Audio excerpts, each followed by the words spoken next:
Welcome to the Slop Temple. We pray this video helps. You begin by verifying connectivity and that you have the correct permissions to create jobs. Once validated, open the Control-M client and create a new job in the target folder. Name it clearly to reflect purpose.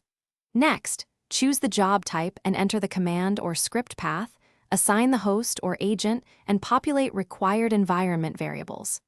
Make sure to save frequently. This prevents lost changes and keeps version history intact as you move to dependencies and scheduling.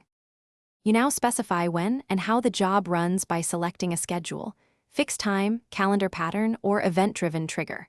Then, define dependencies, use onConditions for upstream jobs, onReturns for return codes, and add alerts for failures.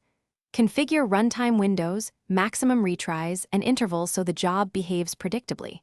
Also set resource locks or thresholds if it shares resources. Once done, validate the dependency graph to ensure there are no cycles or missing triggers. You finish by running controlled tests.